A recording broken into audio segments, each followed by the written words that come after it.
Roger, I am thrilled to see you. We've got to get going because you're very busy. And you, sir, I am very happy to have you on the podcast. It's not because you're just great at Men in Blazers. It's not just because you write great books, Reborn in the USA. Every time you're on with us, you're wildly entertaining and informative. And this is a huge day where we haven't even talked. What are you shaking your head about? Yeah, I think you're mixing me up with Carrot Top, Danny B. No, I think you are excellent at the. How is Stugotz still here? With that, Stugotz? Not for long. Oh, no, he's back headed to the airport. Connecting flight. There it is. Okay. You could have done that Miami. during the break. Okay, thank you. I mean, I waited for a break, but, you're talking to Roger now. I got a dentist appointment. The dentist is in New York. I got to go. See you. Another root canal. The dentist is in New York is a new one. We gotta get to Roger. He's on a very strict schedule. Well, so am I. I have so many questions about Stugotz's dental plan. Is it the official dental plan of the Dan Le Batard Show that you're sending him to some dodgy backstreet dentist in New York City, or is that just his personal choice? Stugotz, what are you doing? We're doing the show, Stugotz. Like, why are you in the middle of the show grabbing your bag and talking to Roger Bennett? I mean, Roger Like, asked me a question. I felt like it was rude if I don't answer Roger's question. Yes, it's the Dan Le Batard dental plan. I'm sorry, Dan. I got to run. It's like pulling teeth with you. You say you have to run, but you're not running. Get out of here. That was good. He's updating his You gonna let baseball that slide? lineups. Here it is. All right. Yeah. Roger, thank you for being on with us, and thank you for always making time for us. But a giant day in not just soccer, but not just women's soccer, not just United States soccer. The World Cup is here, and the women who made this a popular thing in our country and advanced a cause are dominant again. Correct? They're always the most dominant. Danny LB, it is one of the greatest summers for those of us who love football and the rise of the game in the nation that we adore, the United States. We have the Women's World Cup kicking off this morning, 3 a.m. in New Zealand, home of Flight of the Conchords and Kate Blanchett. We've got Lionel Messi poised to make his debut on these shores in Miami.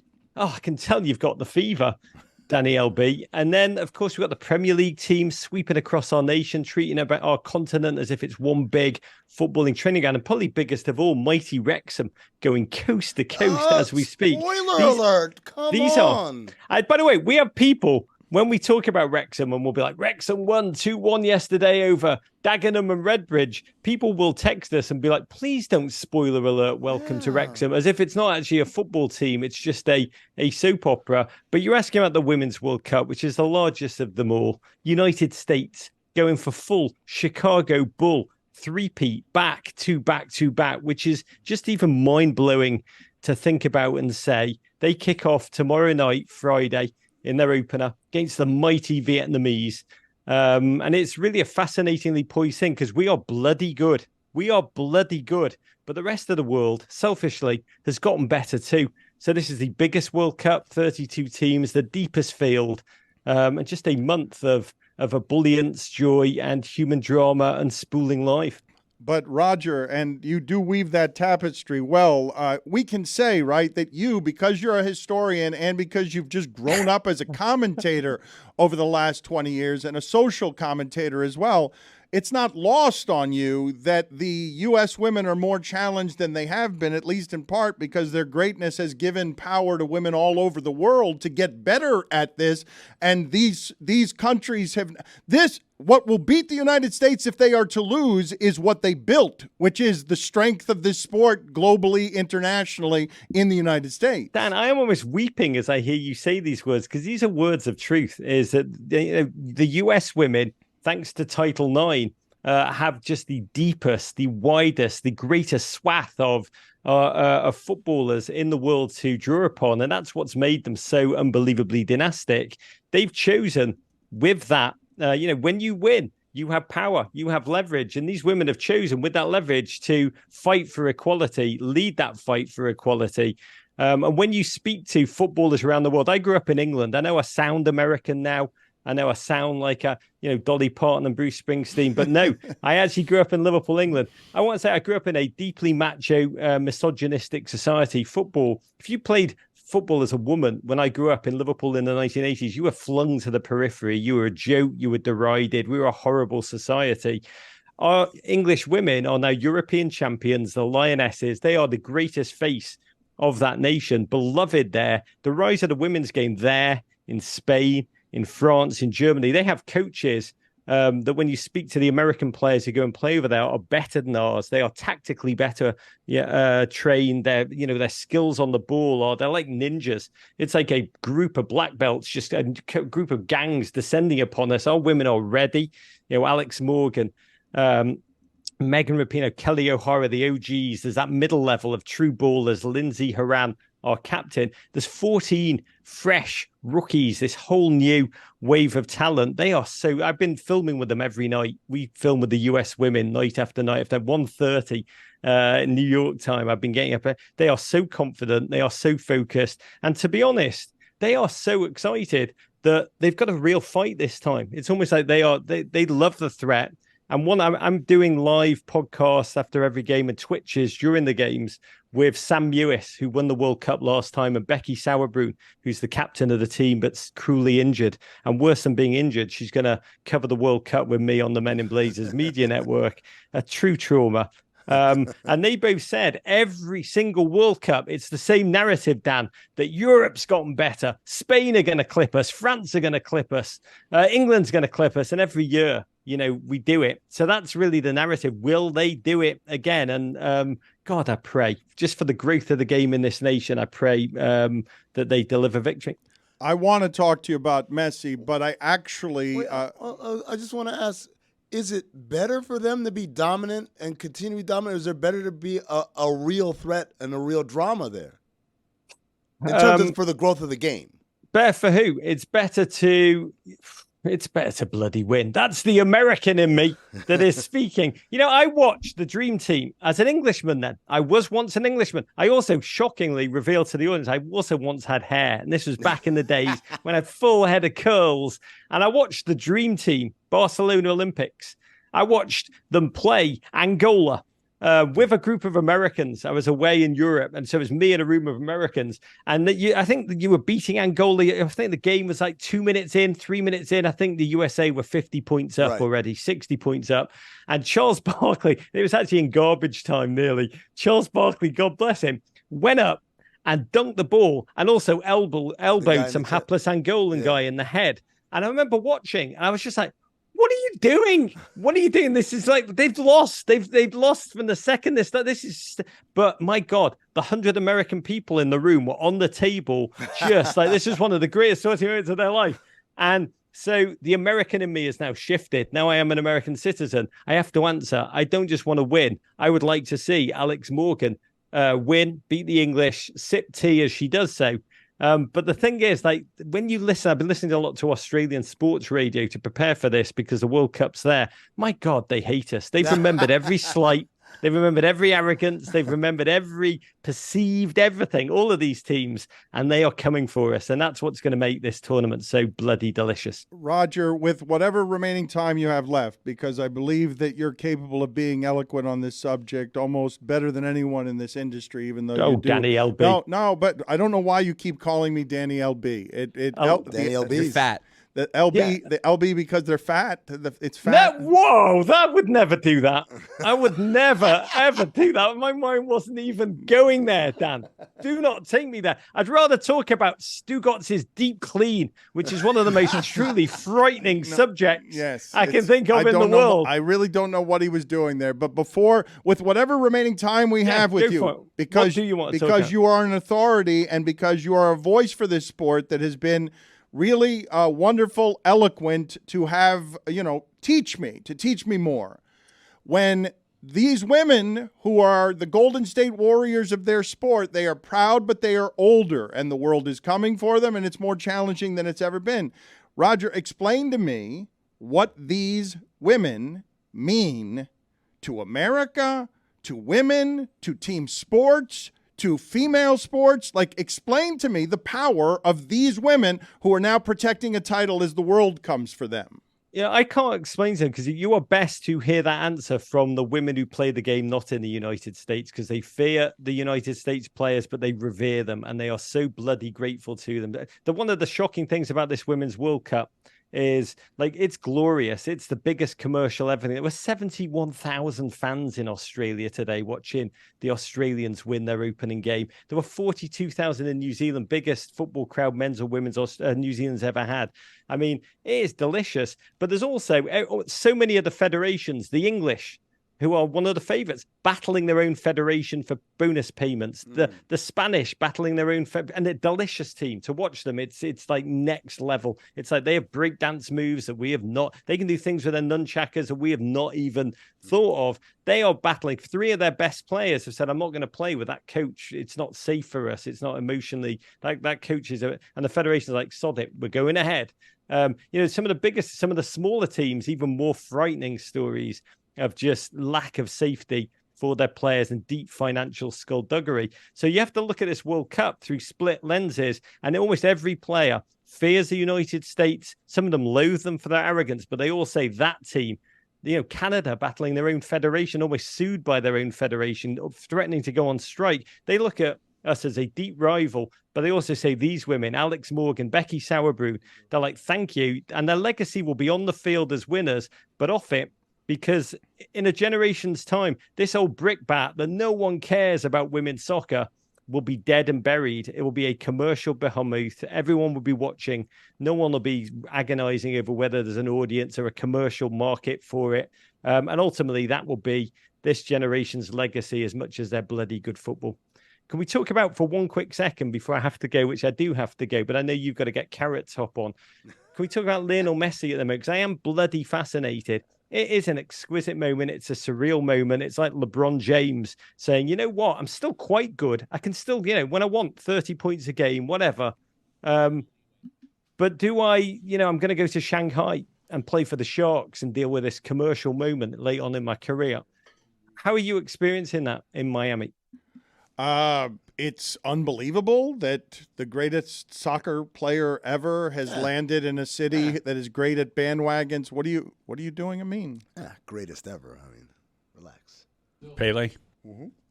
It's Landon Donovan erasure. Is that what that cough was? I mean, why are you drinking? Like, what you're? I just made a noise when you said he's the greatest player of all time. I don't agree, but. All right. Roger, thank you for being on with us. I'm glad we can share the enthusiasm of Messi because Amin was busy taking a drink.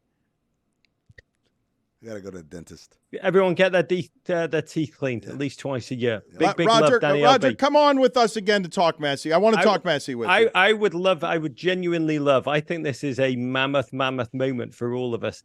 It really is. Apart from that gentleman who's the Pele fan. Big love. Yes. Thanks for having me on, guys. Thank you. Courage. His name is known throughout the world. El Amin Amen Hassan. My fault, Hassan. I got nothing but love and respect. I love and respect you.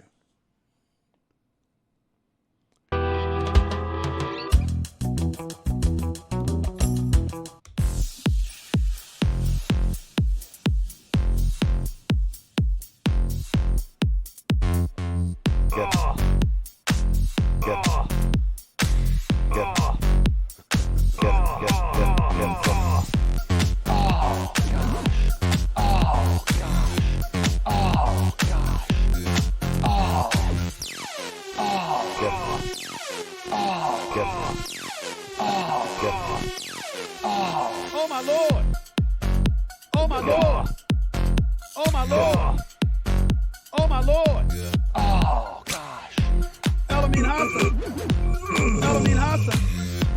El-Amin Hassan! Taking his shirt off. Hassan, rather. I'm sorry to mess up your name, El-Amin. You know that. Got love and respect for you. Oh gosh! Charlie sent Charlie, as far as I know, so just Charlie's title in my. You gonna say anything? I'm the sports lord.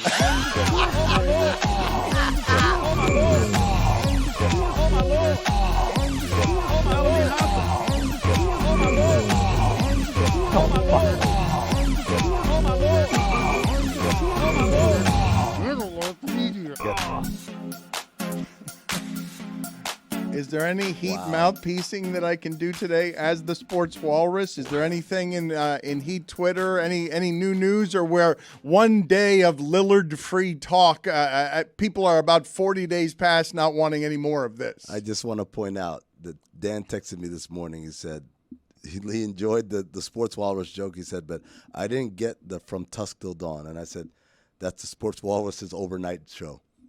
From Tusk Till Dawn. See, they laughed. Tusk, Dan. Yeah, it was good. Tusk. It's the walrus. You know the teeth Walrus. that walruses have? It's not you know? teeth, actually. Walrus. Kind of like elephants. They're Is battle it weapons. walrus? It's not walrus, is it? What is the No, probably plural not. I of don't know what walrus? It's walrus. Walrus? It can't be walrus.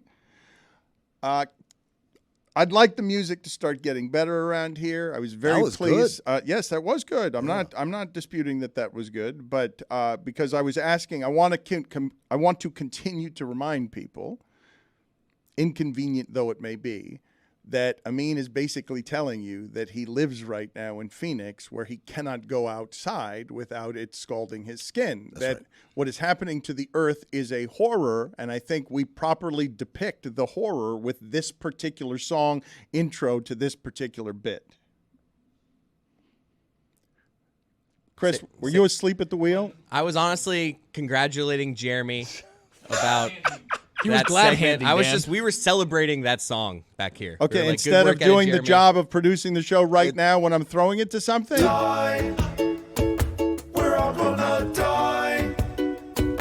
We're all gonna die. We're all gonna die. Dan's going to kill us. The sky seems to be falling, and we're all wondering why. Let's turn on the news and find out how we're gonna die. There ain't no sense in stalling, no reason not to cry. Let's turn on the news and find out how we're gonna die. So that room over there has been called a shipping container for the longest time because at the Clevelander, it was really small and cramped, right?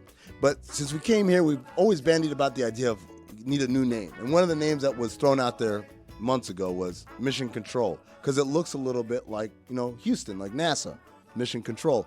The way they were celebrating over the song, it looked like when Apollo 13, we got him. And really what I want to do for you as our group of Mission Control back there is say, yeah, we used to be that show that did that for 18 years, and it wasn't a celebration because we farted it out one time. Hey, we made a song, guys! We made a successful song! Amazing! Back-to-back days with a successful song, Dan. How about that? Better, faster, smarter. Younger? We did it. And it's funny because right now, I want to die. Dan, Apollo 13. Remember, Apollo 11 got all the glory, right? Because they went to the moon as they were supposed. They did their job. Hey, guys, we want you to go to the moon, land on the moon, you know come what? back, right? I am actually with Amin. Apollo 13. I believe that based on your general incompetence as a room, you should indeed graduate from shipping container to mission control. That would be a Meadowlark Media promotion. How about us? Look at that. They landed.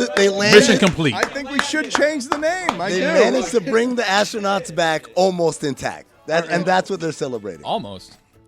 I think somebody died in Apollo 13. I'm pretty sure. Spoiler alert. So does that mean seen it we yet. have to get rid of somebody? Like there has to be a casualty? No, I'm just saying like the idea that they managed to do something somewhat adequately is cause for celebration. High fives. We did it, yeah. Well, not just high fives, but high fives that would interrupt what was supposed to be his job as executive producer is I was clearly telling everybody I was about to throw it to a climate bit, but he couldn't get to it because he was too busy telling Jeremy, hey, hooray, we did something successfully. Don't worry, we already killed Whitty. He's the one who's gone. Thanks, Mission Control. Do I have to clear that with anybody? Like, because Mike's not here, Stugotz isn't here. That would be a public promotion of, if it goes from, Billy's not here, if it goes from shipping container, do they have to be involved in... Well, thank you. Okay, let's get back to that. Because this is a lovely song, and I don't know, I haven't figured out a way to talk about climate change that isn't shrill and shouting at you all the time, because I don't want to feel bad about it either, but it's a bit alarming that Amin can't go outside at home. Small suggestion, Dan. Try talking about it without using a shrill voice. Okay, well, thank you. That's one. As the sports walrus, give the climate walrus. Yes. The sports walrus. If I put the heat mouthpiece in, I cannot sound shrill. Correct? That's true. Your voice goes down several octaves. Look, I don't think you can understand me clearly as the sports walrus when I'm wearing my heat mouthpiece. Can you? Surprisingly, I can. I'm Yeah, you not sound even great. looking Yeah, at you and I know sound exactly excellent. what you're Okay, saying. so actual heat. This is the subject. I am the mouthpiece right now. I am the mouthpiece on behalf of heat, and heat is here to destroy the livable atmosphere Yeah, for human beings. It's alarming. it is alarming, Dan, and I like to point out, you say Amin can't go outside. Yes, so I escaped the blistering, record-breaking streak of 110-plus degree days in Phoenix to the relative safety of a city that's sinking into the water. Yeah, and so we're in the middle of right now. You know, it's not going to be too many years where we can't travel, and it's not going to be too many years where we're not fighting for food and water. But right now, let's talk about heat. Every one of the last 15 days has been the hottest day in 120,000 years. Jesus. Oh.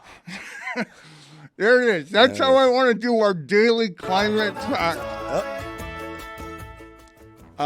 Chris, you're having a hard time. We're getting through it. What's going on with you? This bed ended right when you wanted me to raise it, so I had to start it again. It was a perfect ending, though. Yes, but I did want crescendo. What I wanted is the happiest possible music. And as I raised at it, the end it of ended. Yes, at the end, right. So your timing was a bit flawed in getting me Holy, to is that a Matt. picture of Arizona? Yes. the. Yeah. Holy. Oh Yep. my God. Holy. There's my house right there. Looks like my beard. Right under the 6. That's where my house is. And so I tell the people what you're looking at, because I believe alarms are sounding, because Arizona, I mean, I think you heard me say this a couple of months ago, that housing market is going to crash because there's going to be a water problem there very shortly. Yeah, so we get our water from the Colorado River, and the reservoirs like Lake Roosevelt, Lake Powell, they're all dropping. So I think the idea is that if it continues to drop at this rate, then within 2 years, we won't have water. Like basically, and that's where the entire state of southern Arizona basically gets its water supply from. It is a part of me that's like, holy, and then there's a part of me like, well, what are you gonna do? Well, no, but what you're going to do, what's going to happen when there's violence in the streets and protests, like the scientists are really alarmed, because we are exceeding their every worst expectation for what's happening in the Arctic. But it like, you will go crazy if you have too much information here about where it is that we're headed when people don't have water and cities have to move because they don't have water. 120,000 years, Dan. That was a hell of a streak. But I think this music also helps us. Yes, the world's on fire, but you might as well go ahead and laugh till the end, because the thing you can do is stop using fossil fuels. As like that's what we have to do. No, that's what I'm saying. I'm trying. But that means no flying. Bought a Tesla for my dad. You're flying back and forth though. Like we're all doing that. No, but we. I bought a Tesla for my dad. Is it Look at Me, Louie? He's right. He did. Put it on the poll at Metalog money. At LeBatard Show. I bought a Tesla for my dad. Is that Look at Me, Louie? I would say no. I was just showing how I help contribute to like not dying. You're welcome, everybody. Also, how do you want Amin to get here if he doesn't take a plane? That's a good point. It's a good point. Look, Run. the amount of good I do by burning those fossil fuels and having this segment with this music and talking about this and keeping it at the forefront of everybody's mind, it outweighs the carbon footprint that I'm creating by flying back and forth. But I don't think people listening to this understand that it's not going to be that long before it's hard for us to get from place to place. When I was a kid and we learned about the ozone layer and holes in the ozone layer and all that, that was something that was like, man, sucks to be them 500 years from now. And now it's like, not only is it my children will witness this, I'm going to witness this. I'm going to. No, see it's it here. happen. No, you are witnessing it. That's the thing about it's not. I'm talking about the apocalyptic stuff. No, where, but I'm still. But man, places are flooding. It hasn't happened here in the United States. It has also. But I'm saying flooding like a third of a country is flooded, and what's going to happen first is it's going to happen to the poor people first. That's what is going to happen. The rich people will find all of the places where they need to protect themselves. Yeah. But that's what's happening daily here, and I ruin the show anytime I mention any of it. So are we getting poor people to move into Brickell? Or how's that going to work out? Because that's going down, bro. Poor people don't really have beachfront property, though. So that too. You know, there's that. I know, because that's where Dan lives. That's why he's worried. That's one of the reasons I'm worried. It's not even very high on the list. It's very low. 200-mile-per-hour storms is low.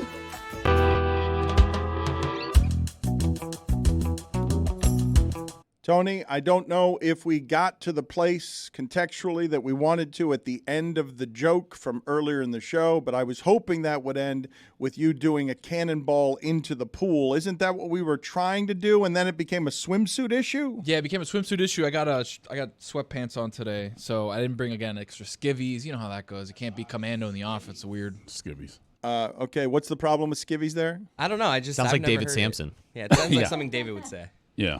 I think David did say it. So why would you guys repeat it if skivvies was bothering you? If it was giving you the skivvies? I like skivvies. You gotta say it with a disgusted voice, Dan. Skivvies. But isn't what's happening here with skivvies is you're all hearing the word, and it's an unpleasant word for undergarments. It's not something that anybody would want to have their undergarments described as. Isn't that what's happening in the very word? It's just strange, like a meme. It reminds me of like pirates, what pirates would wear. Pirates wear skivvies, right?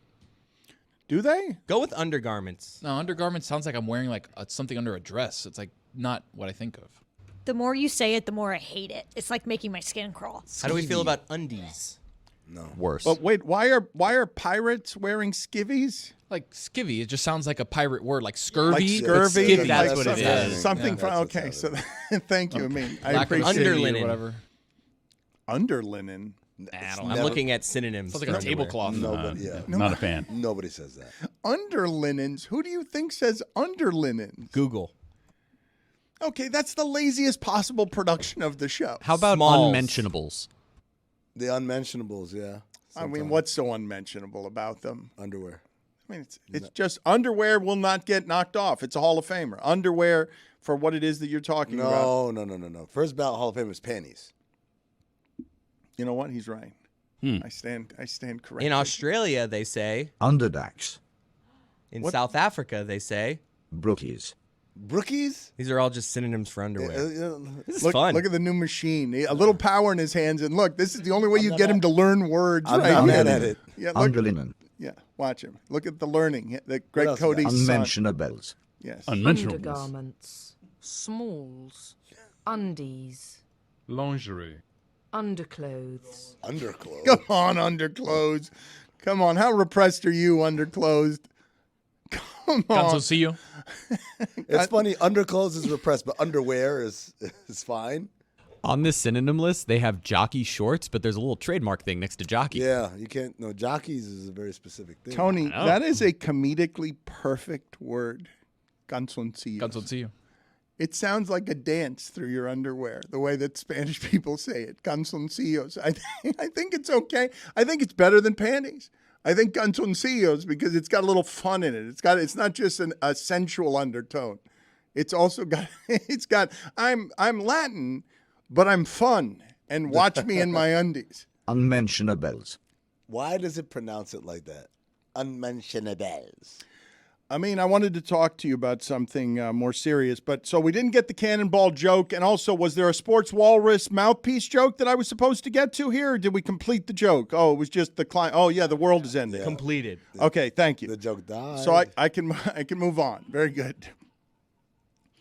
I thought of something today that made me both sad and interested. Ben Simmons is celebrating his 27th birthday today. Happy birthday to him. I don't care. Good luck. Good luck. Backup vocals there. Yeah, because Chris is a little slow and is doing. Mine was first. No, mine was first. Mine was first. Do it again on the count of three. Happy birthday. Mine was first. Mine was first. It's too close to call. Too close to call. Good luck. It's a photo finish. All right. Regardless. Who was that one? That was me. Yeah, How about now? Yeah, you beat me that time. That's the old Gene Wilder. Steady as a rock. But I shoot with this hand. Ben Simmons turns 27 today, and he's been an internet joke for a long time. Yeah. He made his way through some of the whatever the social media contaminants are in and around people who date the Kardashians, and beyond that, the NBA social media world that has chewed Ben Simmons up. And I don't connect with Ben Simmons. I'm a generation or two removed. But if you're dealing throughout sports and the world with mental health stuff, and you've got a guy in Ben Simmons who was always universally thought of, that's as talented a player as there is, kind of a can't-miss prospect, but why at LSU did he only win 14 games a season, couldn't do anything in college basketball, and then he gets to the pros and short circuits in a way that is uncommon by any time in your history covering this sport. For a talent like this to get chewed up so much that you're not sure watching him collecting these giant checks, is this a person who loves what he's doing? Is this a person tortured by what he's doing? Because he doesn't love it, because he can't love it, because it's already chewed him up and spit him out before he even gets to like the prime of his athleticism. Mentally, whatever's happened to Ben Simmons has short-circuited him in a way I've never seen before in my time covering sports. The funny thing is I have seen it, and it was his teammate, Markelle Fultz. It's very similar to Markelle Fultz, albeit because he got his money and Fultz really never got out the starting blocks the right way in order to get paid and looked at in that way. For Fultz, it was almost immediate. For Simmons, he had a few years of success and lucrative contracts that came with it. But I think in both cases, there's also a physical component that we're underselling here.